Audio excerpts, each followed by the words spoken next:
오늘은 마태복음 21장 본문을 중심으로 사명과 기다려주심의 감사라는 제목으로 말씀을 나눌 때 많은 은혜 받으시기 바랍니다. 오늘은 지나온 6개월 동안 여기까지 인도하시고 지켜주신 하나님께 감사함으로 드리는 맥주 감사주일입니다. 오늘 이렇게 우리 교우들이 11시에 연합예배를 드리는데요, 한 135명가량 그렇게 예배를 드리는 것 같아요. 하나님의 은혜입니다. 2023년 상반기 동안 교회적으로 감사할 일들이 너무도 많이 있습니다. 코로나 이후 3년 만에 교회에서 점심 식사를 다시 할 수 있게 되어서 감사를 드립니다. 먹는 문제가 가장 중요하잖아요. 그래서 먹고 우리가 마시면서 친교의 교제를 나눌 수 있음에 감사를 드립니다. 또한 지난 5월 창립 79주년 감사주일 예배 때 163명의 교우들이 한자리에 모여서 예배 드릴 수 있음에 감사를 드립니다. 그리고 지난 1년 2개월 만에 드디어 지목 변경이 완료가 되었습니다. 앞으로 놀이터 부지를 복원하는 일과 명의 이전 문제도 있습니다. 계속해서 기도해 주시길 바랍니다.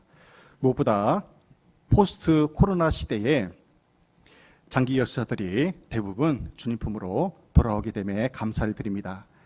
전문가들에 의하면요, 코로나 시대 이후에 교회가 회복되는데 최소한 3년이 걸린다고 발표를 했습니다. 하지만 우리 덕성교회는 하나님의 은혜로 회복을 넘어서 계속해서 부흥 성장하게 되었습니다. 모든 것이 하나님의 은혜입니다. 오늘 예배에 참여하신 여러분들 중에 건강과 가정과 일터의 문제로 지난 상반기 동안 힘든 일이 분명 있었을 것입니다. 그럼에도 불구하고 하나님께서 베풀어 주신 은혜가 훨씬 더 많다는 사실을 기억하시길 바랍니다. 제 개인적으로 감사하는 것은 올해 기도의 반석위에 통하는 교회라는 표어에 맞게 교우들과 함께 중보 기도를 나눈 중에 기도응답의 축복을 많이 누리고 있음에 감사를 드리고 있습니다. 이제는 열매를 거둘 때입니다. 이제는 응답의 축복을 누릴 때예요. 여러분들 더욱더 힘을 내서 포기하지 말고 하나님께 기도함으로 말미암아 응답의 축복을 누리시길 바랍니다. 지나온 상반기를 결산하면서 찬양이 떠올랐어요. 오신실하신 주 찬양이 떠올랐습니다. 그 가사가 이래요. 지나온 모든 세월들 돌아보아도 그 어느 것 하나 주의 손길 안 미친 것 전혀 없네. 할렐루야. 시간 함께 우리 오신실하신 주 2절을 반주 없이 찬양해 보겠습니다. 지나온 모든 세월들 돌아보아도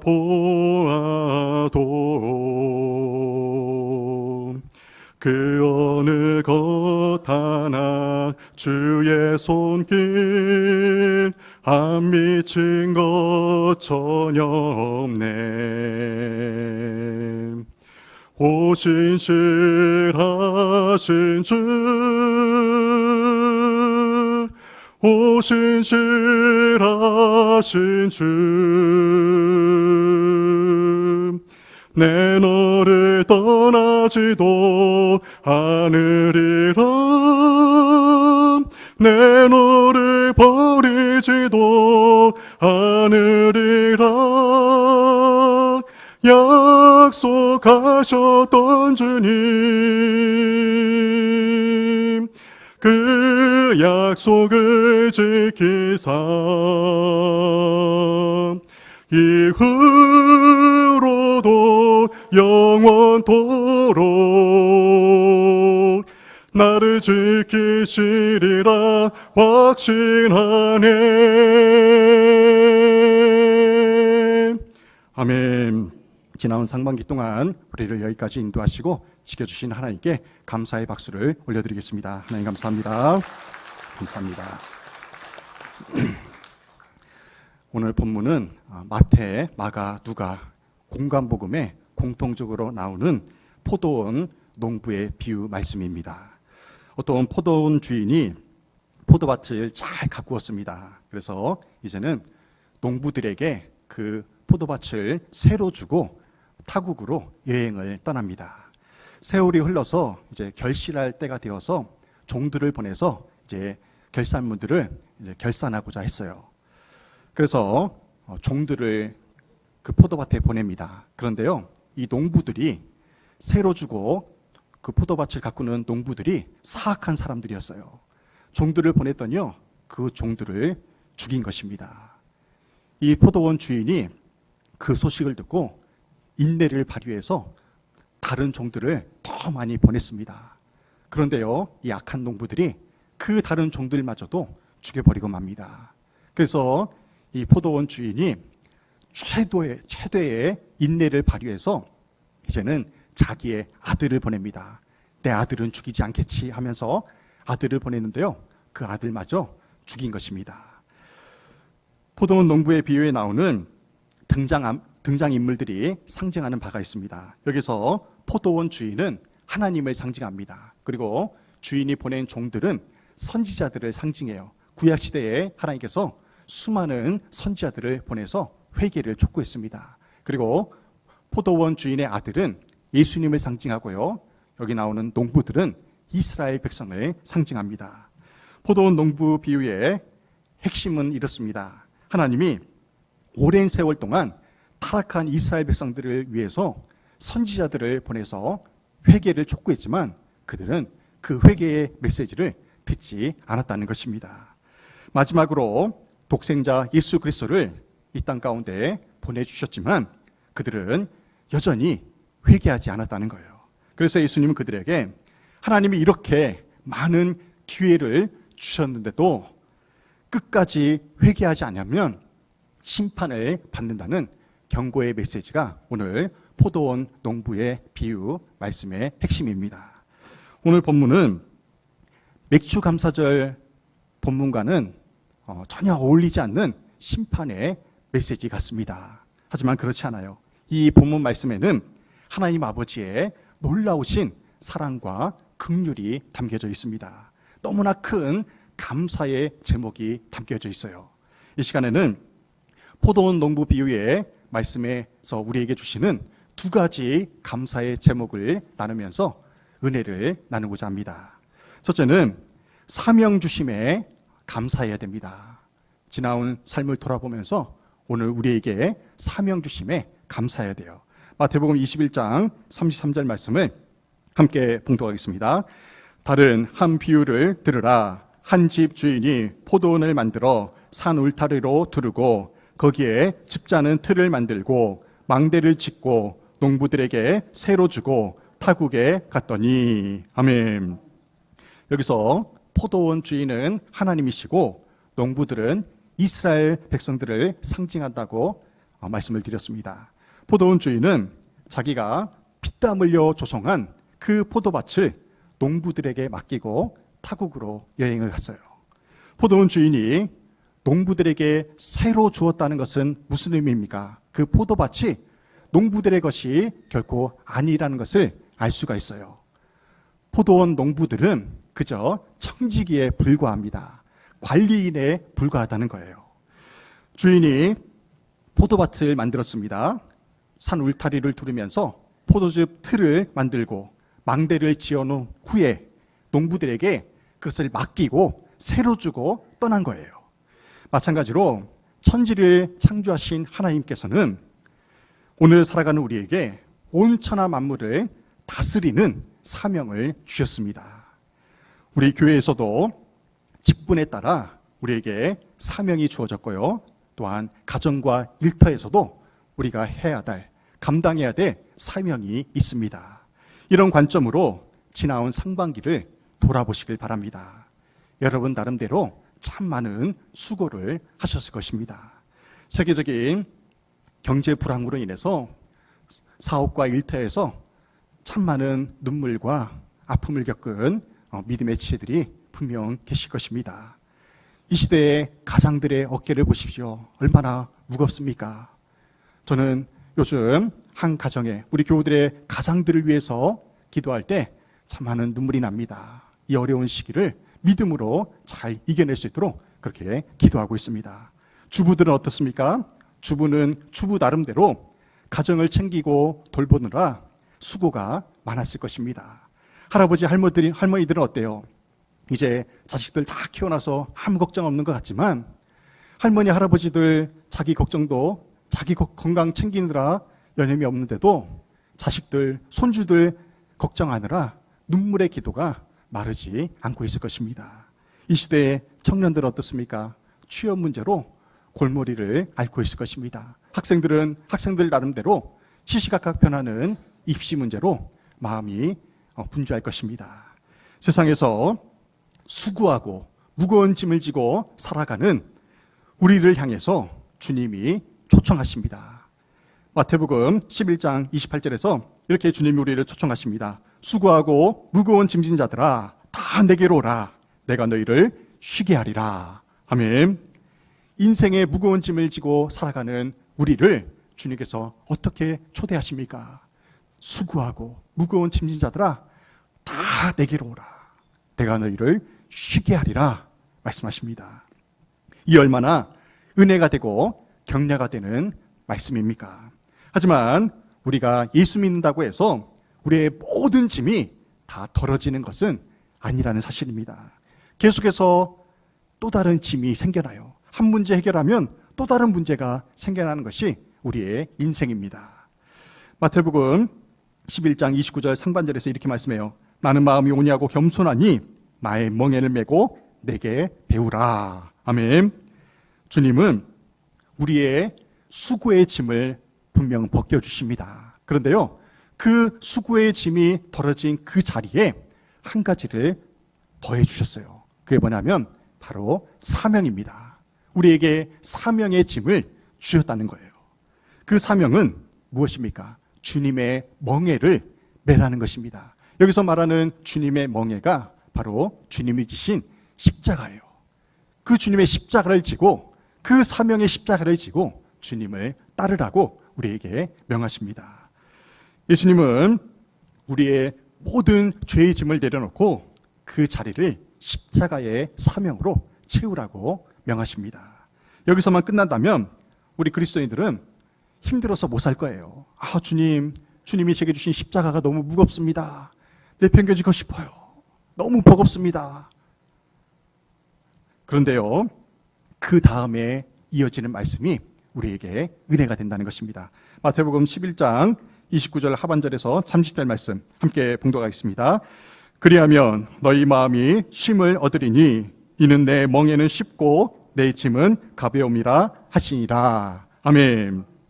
여기에서 그리하면 이루리라는 법칙이 나옵니다. 어떻게 하면요? 우리가 어떻게 하면? 앞선 28절 29절 말씀대로 하면 수고하고 무거운 짐을 주님께로 가지고 나아가기만 하면, 주님의 십자가를 지고 주님께 배우면 주님이 어떻게 이루어 주신다고 약속하십니까? 마음에 쉼을 얻게 하리라. 그렇게 약속하십니다. 할렐루야. 우리가 지고 있는 그 사명의 십자가가 무거운 것 같지만요, 주님께 가지고 나아가기만 하면 주님이 우리의 그 짐을 덜어주시겠다고, 쉽게 하시겠다고, 쉼을 얻게 하시겠다고 약속하셨습니다. 주님이 걸어가신 십자가의 길은 분명 힘들고 아프고 고통스러운 길이었습니다. 하지만 믿음으로 사명을 감당하는 자에게 주께서 힘주시고 공급해 주시고 함께 하시겠다 약속하신 것입니다. 지난 상반기 동안 여러분 개인적으로 많은 힘든 일들이 있었을 것입니다. 저는 개인적으로 아픔이 있었어요. 어떤 아픔이 있었냐면 메니에르병이라고 귀에 문제가 생겼어요. 그래서 한쪽 귀가 지난 6개월 동안 잘 안 들렸었어요. 여러분들 잘 몰랐죠? 아무도 관심을 갖지 않더라고요. 이 메니에르병은요, 쉬어야 낫는 병이에요. 쉬어야. 근데 목회자가 어떻게 새벽 기도를 안 합니까? 새벽 기도 안 하고 푹 잠을 자야 낫는 병이래요. 근데 어떻게 그래요? 그래서 6개월 동안을 약을 먹었어요. 잘 안 나요. 그래서 제가 이 강단에서 한 번은 새벽에 누워가지고 때를 썼어요. 하나님, 저 사명 감당해야 되니까 치료해 주세요. 낫게 해주세요. 제가 쓰러지면 어떻게 합니까? 하나님 고쳐주세요. 간절히 기도했어요. 그랬더니 하나님의 은혜로 잘 들려요. 할렐루야. 지금은 잘 들립니다. 귀 한쪽이 안 들린다고 얼마나 불편한지 몰라요. 약을 먹는 것이 보통 힘든 것이 아니에요. 하나님의 은혜로 사명 감당케 해달라고 간구할 때 하나님이 치유해 주시는 은혜를 경험했습니다. 오늘 예배드리는 여러분도 마찬가지입니다. 여러분의 직업적인 소명, 가정에서의 사명이 있습니다. 그 사명을 감당할 수 있게 하나님 주세요. 능력으로 역사해 주세요. 간구할 때마다 주님이 능력으로 역사해 주는 사실을 믿으시기 바랍니다. 사진 한 장 볼게요. 비트겐슈타인이라는 사람이 그린 그림이에요. 여러분들 이 그림이 무엇으로 보입니까? 무엇으로 보이세요? 토끼. 또 무엇으로 보입니까? 오리. 그죠? 토끼처럼 보이고 오리처럼 보여요. 그래서 이 그림의 제목이 뭐냐면요, 오리와 토끼입니다. 오리와 토끼.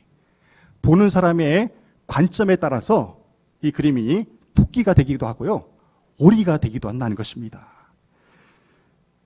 그림을 보는 사람의 관점이 중요하다는 것입니다. 오늘 예배에 참여한 여러분이 어떠한 관점을 가지고 말씀을 듣고 있느냐가 중요하다는 거예요. 어떠한 관점을 가지고 이 세상을 살아가느냐가 중요하다는 것입니다. 주님이 우리에게 지어주신 십자가도 관점에 따라서 무거운 짐이 될 수도 있고요, 즐거운 짐이 될 수도 있다는 것입니다.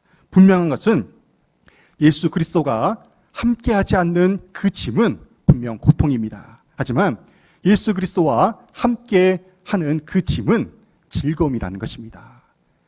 하나님이 여러분에게 지어주신 그 사명의 짐을 주님과 함께 짐으로 가볍고 쉽고 즐겁게 지고 나아가시기를 주님의 이름으로 축원합니다. 그러므로 우리는 생각을 바꿔야 돼요. 생각을 바꾸면 십자가의 그 무거운 사명도 기쁘게 감당할 수가 있습니다. 여러분 교회에서 어떠한 십자가의 사명을 지고 섬기고 있습니까? 은사가 무엇이라고 했습니까? 은사라는 것은 내가 좋아하는 거예요. 그리고 내가 잘하는 것이 은사입니다. 좋아하고 잘할 수 있는 것, 그것이 은사라는 거예요. 어떤 분은요, 주방에서 설거지하는 것이 즐겁대요. 설거지하면 그렇게 좋대요. 여러분 설거지하는 게 좋습니까? 저도 가끔 집에서 설거지하면 귀찮아요. 힘들어요. 근데 어떤 분은요, 설거지하는 게 그렇게 즐겁대요. 그것이 그분의 사명인 것입니다. 그 기쁨으로 설거지를 감당할 때 하나님이 채워주신 은혜를 경험할 수가 있는 것입니다. 어떤 분은 화장실 청소를 하세요. 그분을 보면 얼마나 감동이 되는지 몰라요. 얼마나 감사한지 몰라요. 모두가 꺼려하는 그런 봉사의 자리잖아요. 그분이 작년에 허리가 아파가지고 거의 한 달 이상을 화장실 청소를 교육자들이 했어요. 저와 전에 김성화 전사님이 화장실 청소를 하는데요, 그분의 빈자리가 그렇게 커 보이는 거예요. 이분이 이렇게 수고하는구나, 그것을 깨닫게 되는 것입니다. 어떤 분은 주방에서 봉사하시는 분들 보세요. 오늘도 아침 일찍부터 나와가지고요, 이 더운 여름에 그 불 앞에서 땀 흘리면서 음식을 준비했어요. 그런데 오늘 꼭 식사하고 가세요.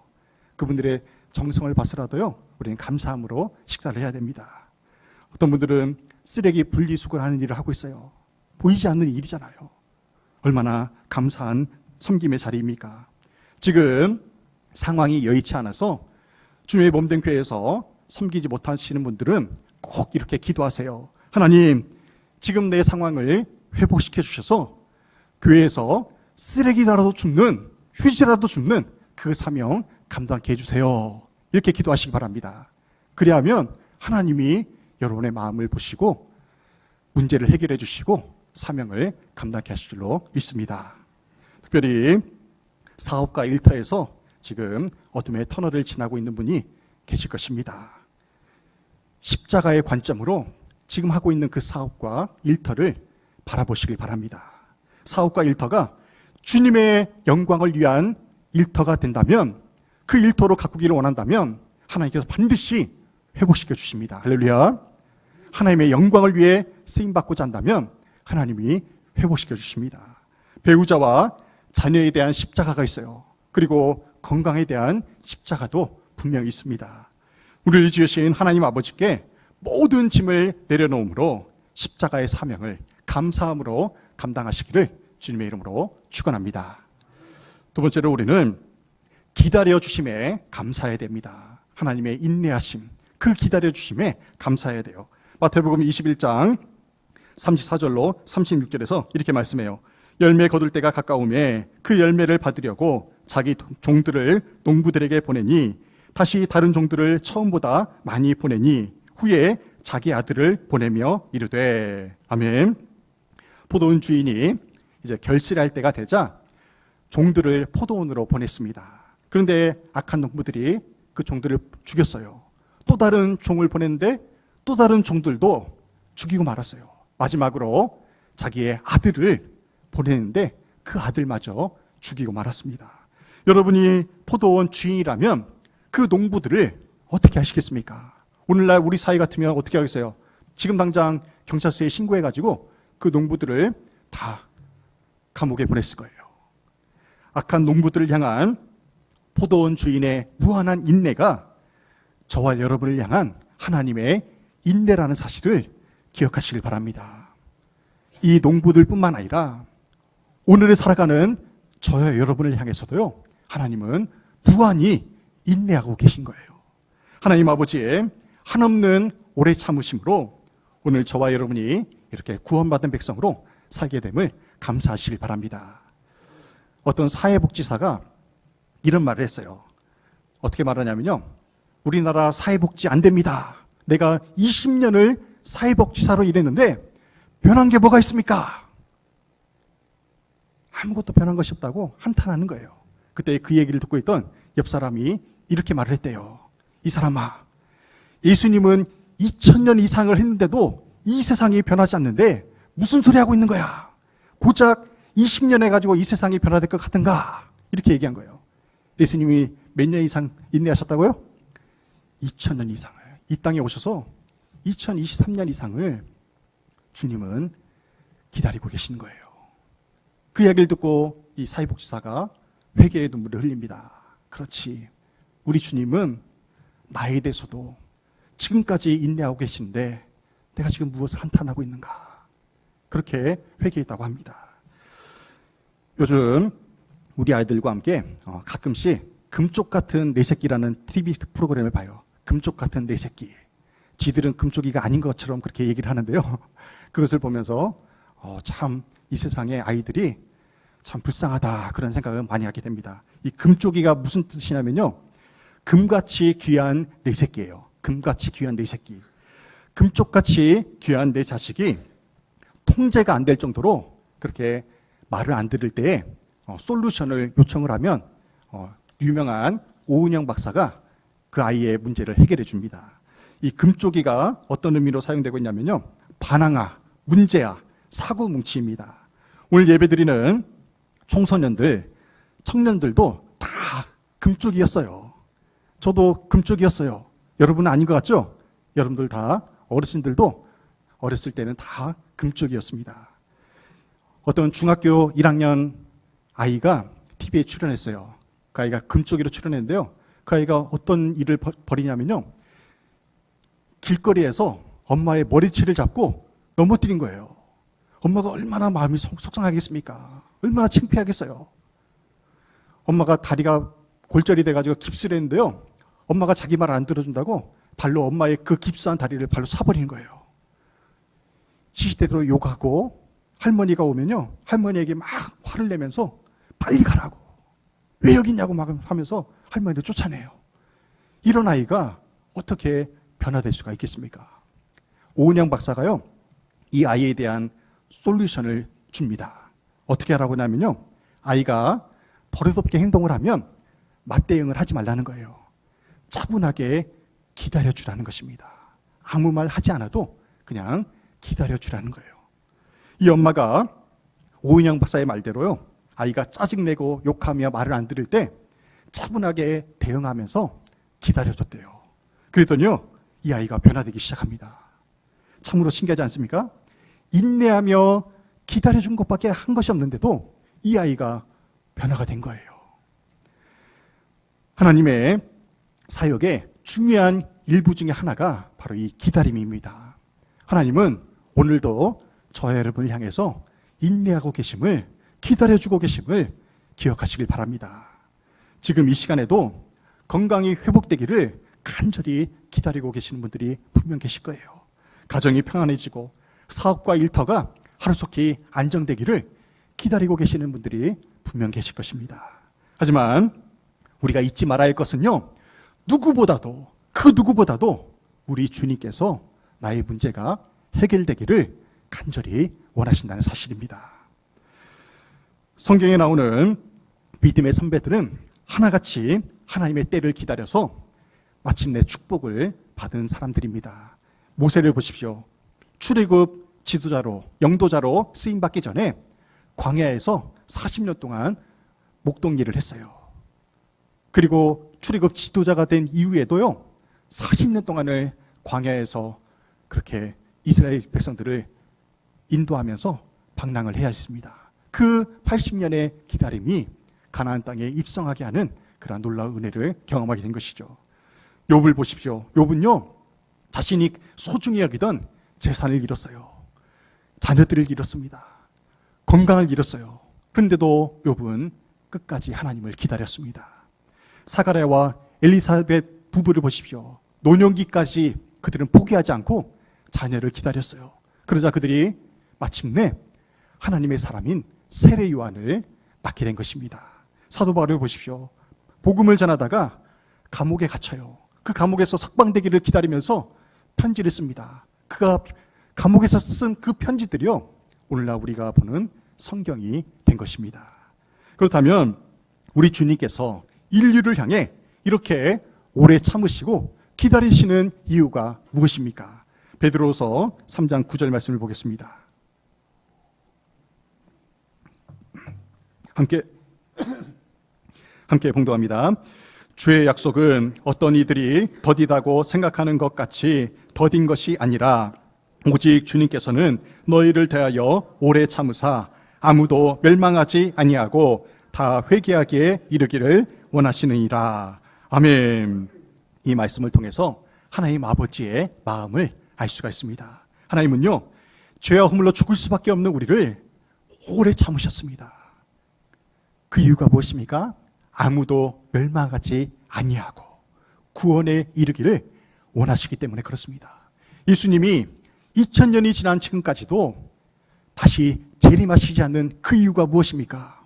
주님이 다시 재림하시는 그날은요, 심판주로 오십니다. 이 세상을 멸하러 오시는 거예요.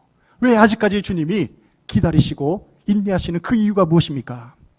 따라해 보겠습니다. 아무도 멸망하지 아니하고. 하나님의 본심이에요. 한 영혼이라도 더 구원에 이르기를, 회개하여 구원에 이르기를 원하시는 그 주님의 인내하심이 오늘 우리에게 임하고 있는 것입니다. 오늘 맥주 감사주의를 지키면서 감사할 제목들을 헤아려 보시길 바랍니다. 성경은 우리에게 뿌린 대로 거두는 인생의 법칙, 다시 말해서 나코나코의 법칙을 가르쳐 줍니다. 우리가 감사하면요, 감사의 제목들을 더욱더 많이 얻게 됩니다. 그래서 감사를 많이 표현하는 사람이요, 더 많은 감사의 제목을 누릴 수가 있습니다. 반대로 원망불평을 많이 하는 사람은 어떻게 될까요? 원망불평할 일들이 더 많아진다는 사실입니다. 이제 2주 후에 우리 교회는 장로를 피택하게 됩니다. 어떤 사람이 장로가 되어야 됩니까? 지난주 말씀에서 하나님을 진심으로 사랑하는 자가 장로가 되어야 됩니다. 오늘 말씀에 빗대어서 어떤 사람이 장로가 되어야 됩니까? 감사를 많이 하는 자가 장로가 되어야 돼요. 하나님께서 주신 사명을 충성되이 감당하는 자가 장로가 되어야 됩니다. 그래야 교회가 평안히 든든히 세워져 갈 수 있습니다. 하나님께서 우리에게 사명 주심에 감사하시길 바랍니다. 하나님께서 우리를 기다려 주심에 감사하시길 바랍니다. 어제보다 오늘보다 내일이 더 기대가 되고 감사가 넘쳐나는 저 여러분의 삶이 되시기를 주님의 이름으로 축원합니다. 아멘.